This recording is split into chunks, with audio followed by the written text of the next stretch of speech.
ابھی جو مر گئے کلکتہ کے اندر حادثہ پیش آیا کس وجہ سے پیش آیا؟ شراب کی وجہ سے. ڈاکٹر اہانا کی موت ہوئی، ان کو ریپ کیا گیا ان کا اور ان کی ریڑھ کی ہڈی توڑی گئی. کس وجہ سے؟ شراب کی وجہ سے. ڈاکٹر پرینکا ریڈی کو موت کے گھاٹ اتارا گیا. تلنگانہ کے اندر اب سے 3 سال پہلے کی بات ہے، ایک ڈاکٹر کی MBBS ڈاکٹر وہ جا رہی تھی اپنے ہاسپٹل میں، اس کی اسکوٹی خراب ہو گئی تو کچھ نالائقوں نے، کچھ ڈرائیور شرابیوں نے اپنے حیرانی جال میں پھنسایا اور اس کی عزت لوٹ کر اسی پر بسنے کا پیٹرول ڈال کر اس سماج کی بیٹی کو زندہ جلا دیا. کون تھے وہ سب شرابی تھے. سن 2012 میں جو دلی کے اندر میں کھلونی حرکت ہوئی بس کے اندر، جس کو دنیا نربھیا کے نام سے جانتی، وہ کون تھے؟ وہ سب کے سب شرابی تھے، شراب کے نشے میں دھت تھے. بنگلور کے اندر ایک لڑکی کی جسم کے ٹکڑوں کر کے فریج میں ڈال دیا گیا. تقریباً 19 دن کے بعد اس کی لاش کے بارے میں پتا چلتا ہے وہاں سے. تو کون تھا یہ کرنے والا؟ اس کا بوائے فرینڈ اس کا دوست. کوئی رشتہ نہیں ہے بوائے فرینڈ کا گرل فرینڈ کا. یہ دنیا میں جو لڑکے لڑکیاں بناتے ہیں ناجائز اور حرام، ایک ہی رشتہ ہے ہسبینڈ وائف کا، ایک ہی رشتہ ہے میاں اور بیوی کا. وہ بھی جب آپ نکاح کر لو کسی لڑکی سے تبھی آپ اس سے بات کر سکتے ہو، ورنہ رات کو 3 بجے اٹھ کر سڑک کے کنارے بیٹھ کر موت دیکھتے. Hello how are you, I don't feel sleepy and I am missing you. ان کو یاد کر رہا یاد نہیں آ رہا ہے. ابھی تو ہم نے دیکھا تھا ایک پیڑ میں ایک لڑکا تھا، کوئی ویڈیو کال میں ایک لڑکی سے دوست ہو گیا. وہ سوچا کہ کسی ایجوکیشن کے معاملے میں بحث کر رہا ہوگا، بات چیت کر رہا ہوگا، تو چلو بات سمجھ میں آتی ہے کہ کلاس فرینڈ ہے، ایجوکیشن کے تعلق سے کچھ بات کر رہا ہے. 3-3.5 گھنٹے ویڈیو میں بات کیا؟ یہ نہ سنا تم نے کیا کھایا؟ انڈا. اچھا یہ بتاؤ تمہارے یہاں پتے کب جھڑتے ہیں؟ تمہارے گھر کے پاس جو نالی ہے کتنے دن میں صفائی ہوتی ہے؟ تم کو کیا لینا دینا اس سے؟ ہمارے جوان اسی میں برباد، اس میں تباہ ہو رہا ہے. یہ سب چیز میں دماغ ختم مت کیجیے، بالکل بھی گندی چیزیں ہیں. تو یہ شراب پی کر بڑے بڑے گناہ کیے جاتے ہیں. اسی لیے اللہ کے نبی نے فرمایا ہے، بڑے لفظوں میں کہا ہے، وَلَا تَشْرِبِ الْخَمْرَ فَإِنَّهَا مُفْتَاحُ كُلِّ شَرٍّ. کہ شراب گندی چیز ہے، شراب نہ پیا کرو. میرے نوجوانوں، جتنے بھی نوجوان ہندو بھائی ہو مسلمانوں کے ہیں، میں سب سے کہوں گا کہ گندی چیز ہے، گندی چیز. ہندو بھائیوں کے لیے کل کے اوتار کے بارے میں کہا ہے، انہوں نے کہا نواشان سمباج نواج شیرم پوشن سنوی ہے رتن درگان وسرا سدان کو وشو سمات رو اہم سنشی پرتا. اے دنیا کے لوگوں، کل کے اوتار آئیں گے اور وہ نشیلی پدارت سے لوگوں کو آگاہ کریں گے، نشیلی پدارت کو لوگوں کو نشیلی پدارت سے بچائیں گے. اور ایسا کیا گیا ہے، محمد رسول اللہ نے ایسا کیا بھی ہے. اور سنا، جو آدمی نراشنس کو نہیں مانے گا، جو اس کی پیروی نہیں کرے گا، احمدی پرشتی میں گا مرکز جگرم برم مسوری گا جانے گئی کا ہم میں پرش مہانی ما. یہ جروید کا منتر ہے، وہی کا ہم میں پرش مہان پرش تھے. ان کی جیونی بڑی تھی، ان کا لکش بڑا تھا. وہ بیتا ہمیں انسان کو ایشور سے جوڑنے آئے تھے. انسان کو سے گناہ سے بچ جائے. انسان صرف مسلمان نہیں، انسان جو لوگ انسان دیتے ہیں، نبی محمد، نبی تو کلمہ والے، نبی تو نماز والے، نبی تو تلوار والے.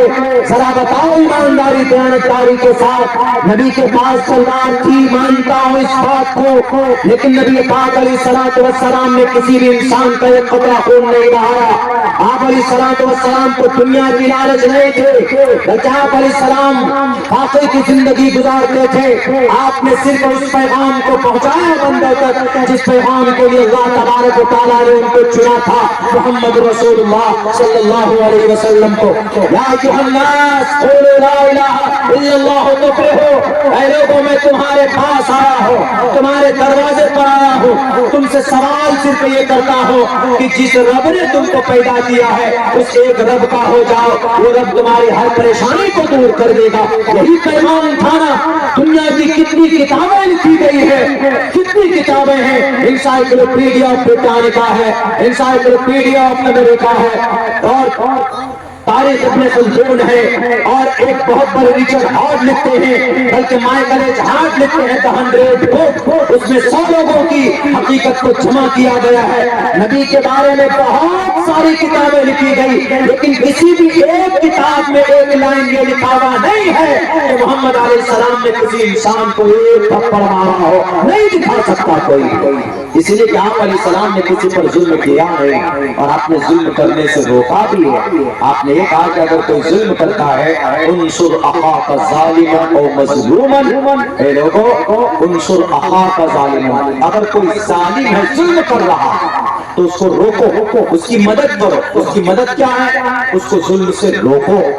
اور مظلوما، باقی مظلوم کی تو مدد جانتے ہی ہیں، کہیں پر بھی کوئی مظلوم ہے، کہیں پر کوئی تکلیف میں ہے تو ہمارے نبی فرماتے ہیں کہ اس کی مدد ہونی چاہیے۔ اس میں کوئی قید نہیں ہندو ہے کہ مسلمان ہے، یہ ہندو ہے تو پریشانی کے عالم میں مبتلا ہے، چھوڑ دو۔ اگر کوئی مسلم ہے تو کوئی ہندو دیکھے کہ نہیں بھائی یہ مسلمان ہے، بھلے مرتا ہے مرنے دو، کٹتا ہے کٹنے دو، بالکل نہیں۔ اگر کوئی مظلوم ہے، سماج اسی سے بنتا، معاشرہ اسی سے بنتا، بھلے ہی آپ کا مذہب ایکم برہم دتی ناستے کی دعوت دیتا ہوں اور آپ کا مذہب ہنومان چالیسا پڑھنے پر آپ کو پنیہ دیتا ہوں، آپ کا مذہب گایتری منتر پڑھنے پر آپ کو پنیہ دیتا ہوں، مسلمانوں کا مذہب سورہ فاتحہ پڑھنے پر ان کو نیکی دیتا ہوں، اور مسلمانوں کا مذہب قرآن کریم کی تلاوت پڑھنے کی دیتا ہوں۔ یہ آپ کے پرسنل عمل کا معاملہ ہے، لیکن جب سوسائٹی کو مضبوط کرنا ہو تو ان چیزوں کو بالائے طاق رکھ کر ایک پلیٹ فارم پر کھڑے ہو کر ایک دوسرے کی مدد کرنی چاہیے،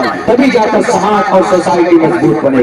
بہرکہ یہ تو دھرم کی باتیں ہیں، مذہبی باتیں ہیں، اس کو خواہ گڈمٹ کر دیا گیا آج کے زمانے میں۔ تو یہ ملانے جلانے کی جو باتیں ہو گئی ہیں نا، تو یہ اسی کا کارن ہے آج جو لڑائی، جو دنگے فسادات ہوتے ہیں، اسی غلط فہمی سے۔ اس لیے غلط فہمی کو ختم کرنے کے لیے ضروری ہے ایجوکیشن، تعلیم کا ہونا بہت ضروری ہے۔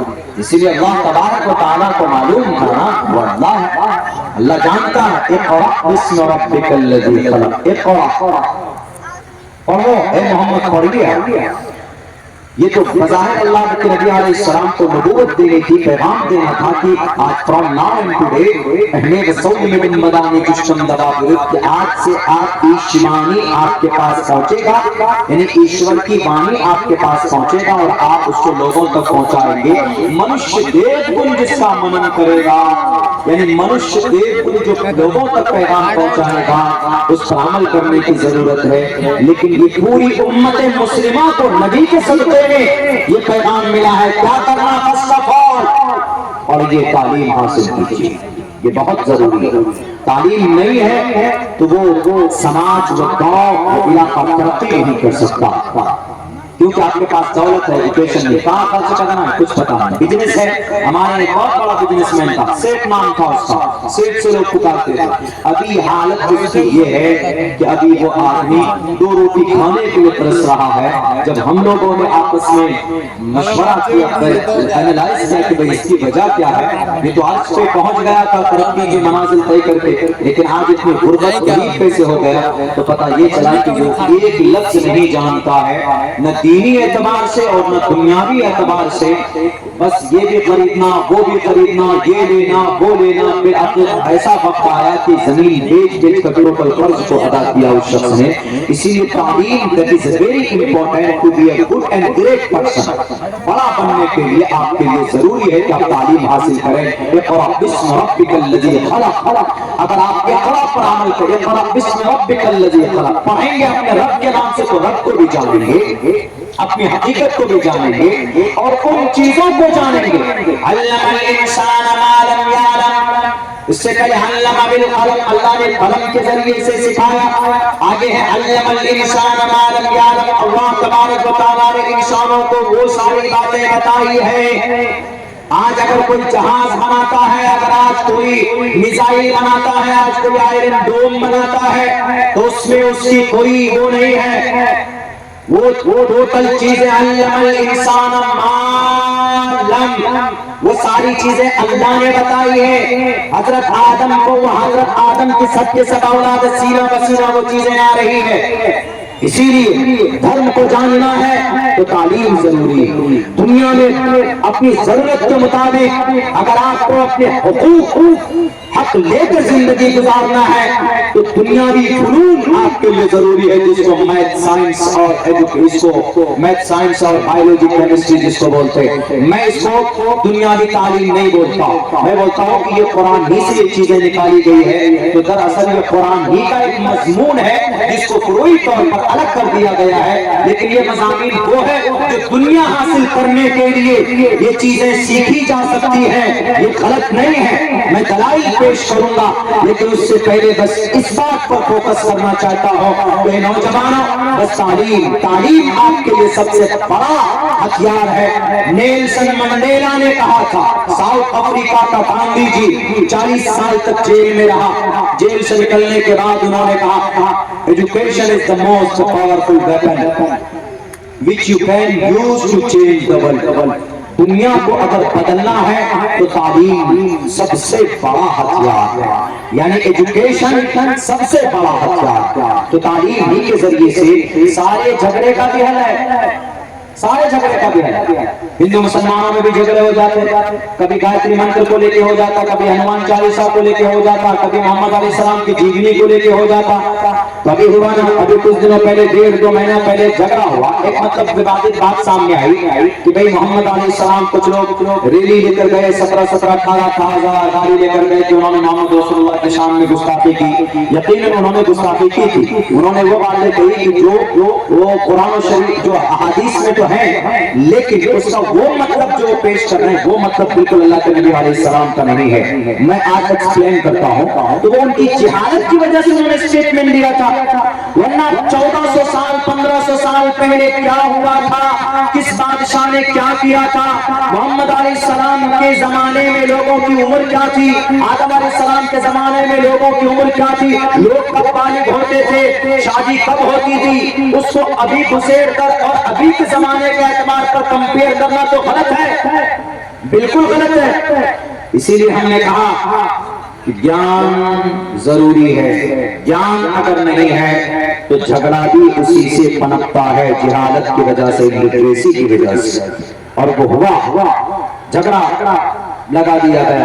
تو ہم نے جب اس کے اوپر تحقیق کی، جب اس سے میڈیا والے نے پوچھا کہ آپ نے یہ بیان کیوں دیا ہے کہ محمد علیہ السلام بہت بڑے ظالم تھے، العیاذ باللہ محمد علیہ السلام نے چھوٹی چھوٹی بچی سے نکاح کیا، یہ اسٹیٹمنٹ کیوں دیا آپ نے؟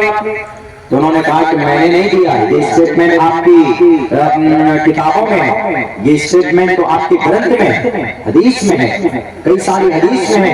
اللہ کے نبی علیہ السلام نے چھوٹی بچی سے نکاح کیا. ہم نے کہا علیہ السلام نے تو 11 شادی کی، لیکن ان میں چھوٹی بچی کا مطلب کنواری اما عائشہ تھی، صرف باقی سب عمر دراز تھی، ایک 2 مرتبہ پہلے بیوہ ہو چکی تھی. پہلا نکاح علیہ السلام نے کیا 25 سال کی عمر میں. وہ جو عورت تھی اما خدیجہ الکبریٰ، اس وقت ان کی عمر 40 سال تھی. آپ نے 25 سال ان کے ساتھ زندگی گزاری.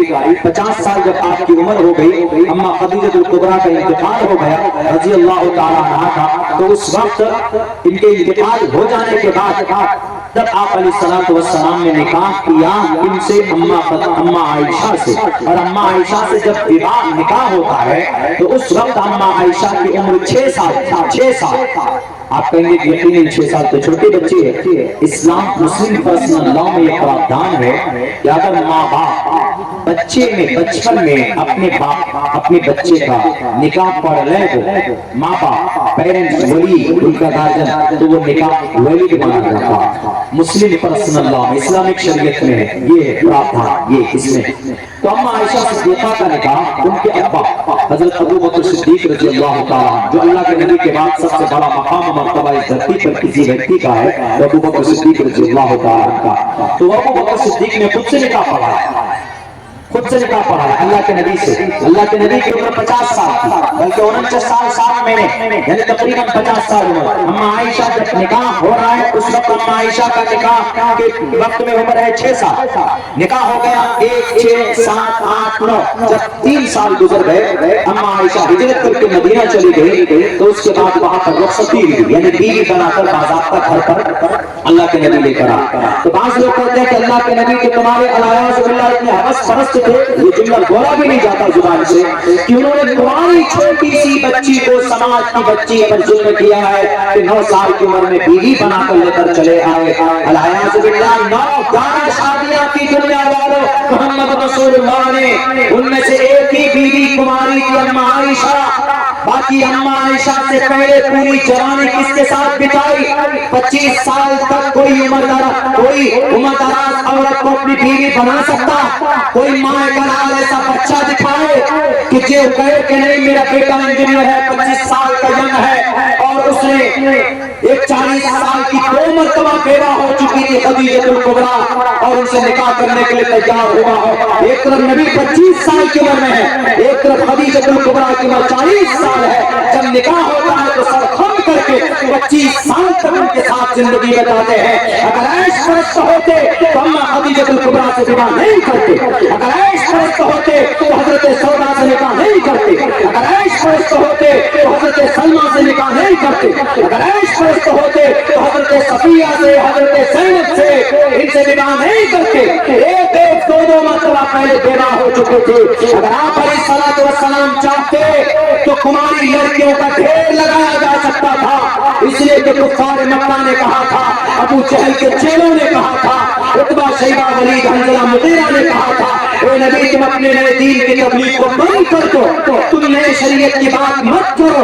اگر تم کو کوئی اور پسند ہے اس پورے قریش قبیلے میں، پورے مکہ کے شہر میں، مکہ شہر میں، تم جس عورت سے بولو گے ہم شادی کرانے کے لیے تمہارے تیار، لیکن تم اپنے نئے دین کی شروعات جو تبلیغ کی شکل میں ہے اس کو بند کر دو. اسی وقت میرے نبی نے کہا تھا ارے تو کچھ نہیں ہے، تم لوگ دولت کی بات کرتے ہو، تم لوگ عورت کی بات کرتے ہو، تم لوگ لڑکی کی بات کرتے ہو. اگر قیامت کو اللہ تبارک، اگر تم میں سے یہ تو کچھ نہیں ہے، اگر تم لوگ چاند کو سورج کو میرے دونوں ہاتھوں پر لا کر رکھ دو گے میں پھر بھی اس کام سے باز نہیں آ سکتا جس کام کے لیے مجھے میرے رب نے نبی و رسول بنا کر بھیجا. آپ علیہ السلام اگر عیش پرست ہوتے تو اما خدیجہ الکبریٰ سے نکاح نہیں کرتے. بہرکہ جب 9 سال کی عمر ہوئی تو بیوی بنا کر لے کر گئے. اس وقت میں اما عائشہ بالغ ہو چکی تھی، وہاں کے آب و ہوا کے حساب سے یہی تفسیر ہے، یہی تشریح ہے. لیکن وہ گرو جی جو اس تشریح کو نہیں مانتے، وہ تو یہی کہتے ہیں کہ نہیں یہ تو ظلم ہے. تو ہم نے بڑی تحقیق کی، ہم نے کہا کہ دیکھتے ہیں گرو جی کون سی کتاب پڑھتے ہیں، گرو جی کا آستھا کس پہ ہے. چونکہ ہمارے سناتن دھرمی بھائیوں کے یہاں، ان کے یہاں دھارمک شاستر بھی بہت ہے اور ان کے گرنتھ بھی ہیں. تو ہم نے ان کو جب پڑھا چونکہ ان کو سمجھانا تھا، ان کو جیسے ہم لوگ رگ وید یجروید اتھروید ساموید رامائن مہابھارت گیتا پر بلیو نہیں کرتے، یعنی ہمارا آستھان میں نہیں، ہم ان کو مانتے نہیں. ہم ان کو یہ مانتے ہیں کہ ہندو بھائیوں کی کتاب، ہمارا آستھا قرآن پہ، ہمارا آستھا بخاری پہ، مسلم پہ، ہم اس پر بلیو کرتے ہیں. اور ہمارا یہ عقیدہ بھی ہے اور فرمان بھی ہے، اللہ کے نبی فرماتے ہیں من قرأ حرفا من کتاب اللہ فلہ بہ حسنۃ. اگر کوئی قرآن کریم کا ایک حرف پڑھتا ہے دوستو 10 نیکیاں دی جاتی ہے. اگر کوئی اٹک کر پڑھتا ہے قرآن کریم کی کسی حرف کو تو 10 کے بجائے اس کو 20 نیکی دی جاتی ہے. ہمارا عقیدہ، ہمارا وشواس ہے. ہندو بھائیوں کی کتاب پر ہم بلیو نہیں کرتے ہیں، یعنی وہ ہم عقیدہ آستھا ہمارا اس سے نہیں ہے. تو ہم نے کہا کہ دیکھتے ہیں کہ گرو جی کا آستھا، ہم نے دیکھا کہ بھائی گرو جی ہیں چونکہ مہاپروش ہیں، تو ہم نے ان کو دیکھا تو مہابھارت کو ہم نے کھول کر دیکھا تو مہابھارت میں صرف یہی پیغام موجود ہے جو اللہ کے نبی علیہ الصلوۃ والسلام کی جگری میں اما عائشہ کے ساتھ صرف یہی پیغام، بلکہ اس سے بھی اور نیچے کیا ہے